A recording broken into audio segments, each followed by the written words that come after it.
Perception is projection. Now, I know that maybe sounds a bit jargony.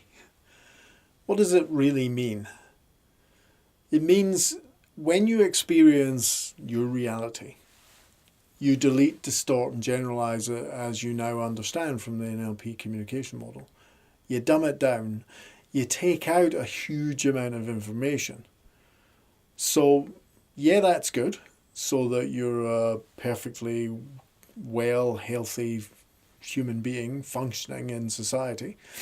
You need to be able to do that.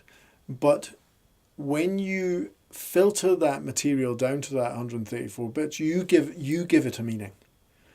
You choose only the bits that you want to put into that experience, and then you choose the meaning. So it's your perception of what happened. Now, that will create for you a state and a physiology, which will then influence your behavior. So then you're at risk of projecting what you believe to be true into your reality. See, the unconscious mind is a very complex, powerful thing, but it works on a very simple principle. And the simple principle is you are everything. You are the one and only. You are the most important divine being in this universe. And to that end, you can't be wrong. It won't allow you to be wrong. So when you pre-decide what's happening in any experience, you need to project the reality of that so you can say, see, I told you, I knew that was true. You create that though. So perception is projection, is a fact of being human and being functioning and being alive. You cannot experience any true reality. You make it up, really. Now, this is an important thing to understand to start getting an insight into all the things that you can change. You see, if you have a perception that life's fantastic and you're happy and successful and everything is being delivered to how you want it, you'll project that into your reality. Good. Good. That's fantastic. There's no problem. But in certain contexts, so in everybody's life, they have areas of the life that work well, and they have areas of life that maybe don't work so well. So think about an area of your life that's maybe not working exactly how you'd want it, or you haven't achieved within it the things that you desire. In these problem areas, the reality is a construct that you've created. It can be different, and if you change your thinking, you can start projecting into that reality the things that you would prefer to be experiencing. This is the basis of Jungian psychology, really. Carl Jung said a very interesting thing many years ago. He said, we have a tendency to marry our unconscious mind and then to project out onto him and her all of our unresolved stuff. When we feel something is true, by very need, we need to project that out of us and to see it in our reality. We either create it for ourselves or we start seeing it in other people. This works especially for emotions.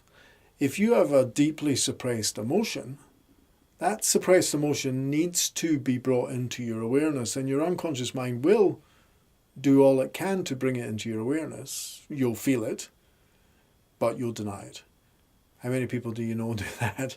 How many people do you know that you have an interaction with and they're visibly upset and you say, is everything all right? And they say, yes,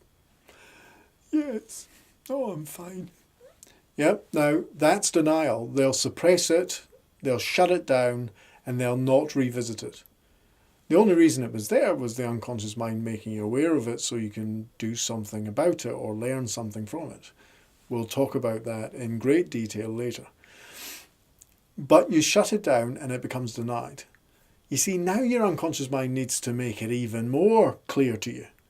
So it'll either create experiences for you that will intensify that feeling, and you'll manage to put yourself into that position so that that happens for you.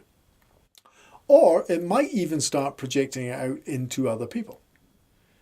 Now, I'm sure you've had this experience. I used to be in middle management and upper management in the printing industry many, many years ago. And when I used to deal with staff, I would have staff come to me and complain about a behaviour of another staff member, but actually be explaining the behaviour that they do often, if not, in fact, are known for. Interesting that they find that behaviour offensive in others, yet when you suggest to them, well, isn't that something that you do? They then will deny it. Yeah, you maybe have people saying to you, I hate dishonest people. Yet only the other day there, they created a white lie that you knew about. We'll call it white to be kind. They created a lie themselves, yet are now denouncing liars. It's a bit of a hypocrisy. People are in a position where they don't allow themselves awareness of their own negative behaviours. And if that negative behaviour is a problem for them and they're not allowing themselves an awareness of it, they will, by need, project it out of them. So they'll start seeing that behaviour in others all around them. So perception is projection is something you need to start understanding and looking at what are the 134 bits in every experience that you're choosing to grab onto. So let's talk a bit more about that 134 bits, because I know on some level your mind will be thinking 2 million bits, 134 every second. What's all that about? Think about it. You're sitting wherever you're sitting. Have a look around you. If there's a window there, have a look out the window. In the scene that you have in front of you, whether it be your room or a garden outside or the street, notice there's components. If it's a garden and there's grass, how many blades of grass do you think make up that picture? If there's trees, how many leaves and branches and twigs make up that picture? You can see that our experience to have the interaction with the world as we're experiencing it and to be able to describe it, we're having to take in a huge amount of information. So look around you. What's the complexity of the information that you have, even in the scene that you're sitting in now? You're not moving about, you're not doing anything adventurous, you're just sitting there. Look at the carpet. Has it got a design? How many threads do you think make up that design? And all of that design has been taken in by your neurology so you can understand it. Now, that's just things. Human interaction is way more complex. How many times have you interacted with somebody?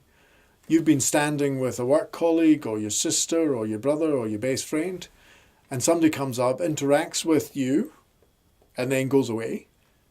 And then that other person, whoever it is, says to you, I can't believe they spoke to us in that way. And you're thinking, hey, spoke to us in what way? There was nothing wrong with how they spoke to us. Yes, there was. They were incredibly rude. You're both having the same experience of the same time, space, matter, and energy. Yet the experience you're having is different from the experience they're having. This is perception as projection. The 134 bits that they chose to grab onto were completely different than the 134 bits that you chose to grab onto. Thus, the meaning of the experience is completely different for the both of you.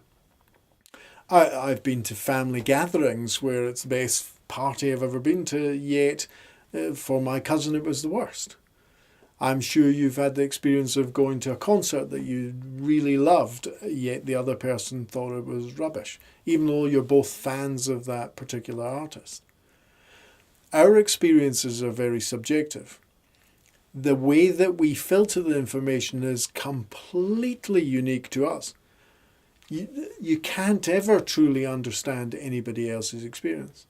Oh, by the way, when we get to the agreement frame, you'll understand that you can't understand. Understanding is a word you should never use, because a human being can never truly understand the experience somebody else had, because their only understanding of that experience is the internal representation that they've created of it. You can't have that. You can't have that even if they explain it to you, because you'll create your own internal experience of what they're saying. So no two people are alike.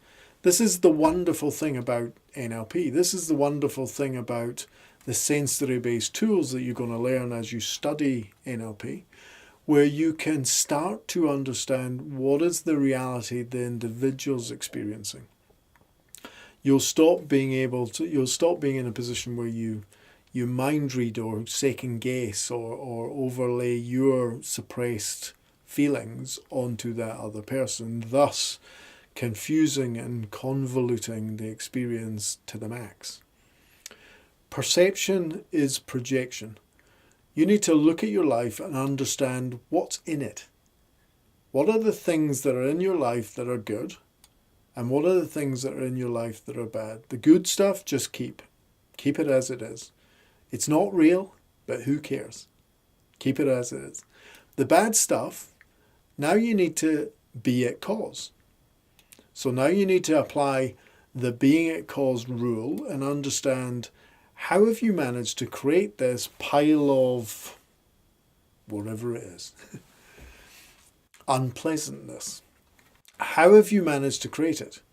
Now, your unconscious mind will answer you and it'll give you information you hadn't allowed yourself before, because you were kidding yourself on and making out, this isn't me, I'm at effect, and this is the experience, and you can't tell me it's any different. It's completely different. It can be whatever you want it to be. So, in understanding the rules around perception as projection, you need to look at your life, understand what you're choosing to grab onto in your life, the 134 bits, because those 134 bits are driven by your focus. So you pre-decide what you think's going on. And then you set about making it real for yourself by deleting, distorting, and generalizing that experience in a way that you can say, there you go. Told you that was what happened. I told you that's what they said. I told you that's what they were like. This is slightly an issue in society with counselling and coaching, because there is a tendency for people to look to validate.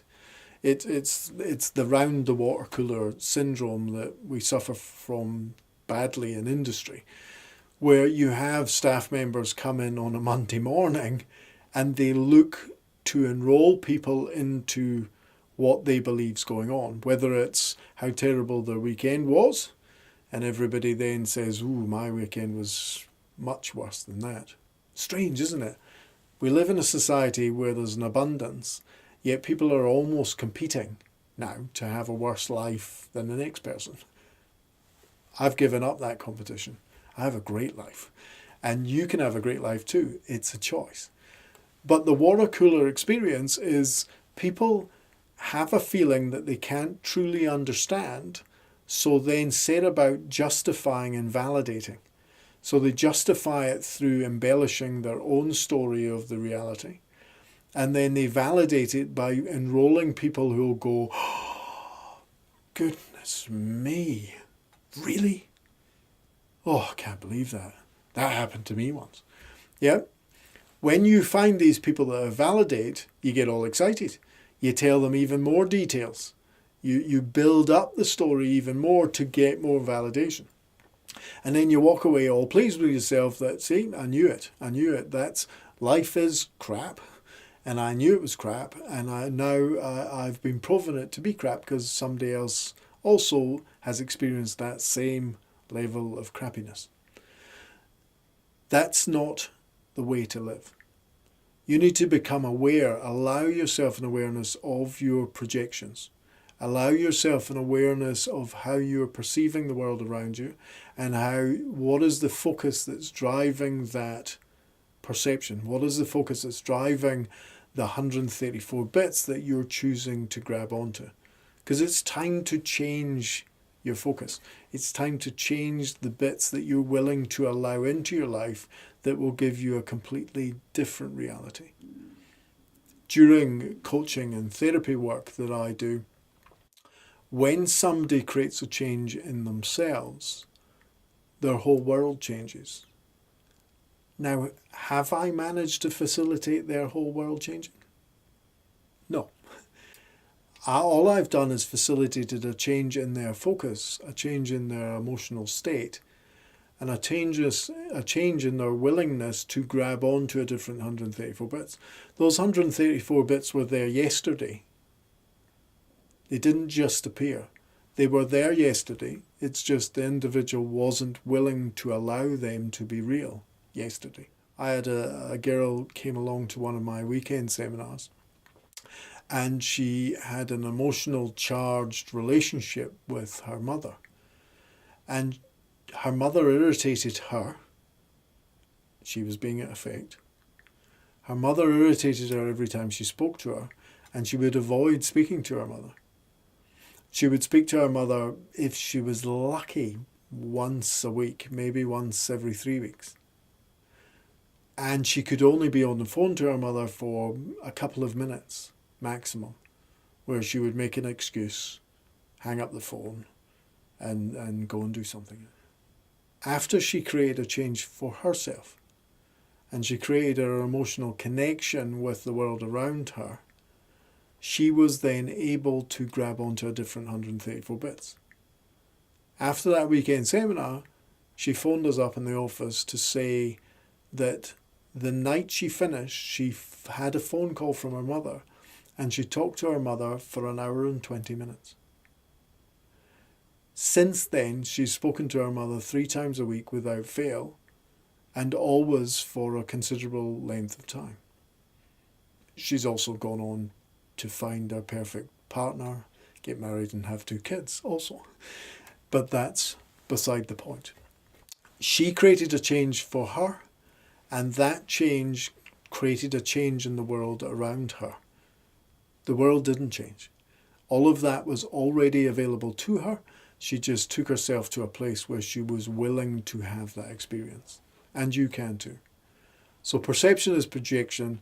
Start looking at your projections and your perceptions and create a change in your focus and your thinking, which we're going to cover off next and through several of the other videos that you're going to experience in this NLP practitioner training.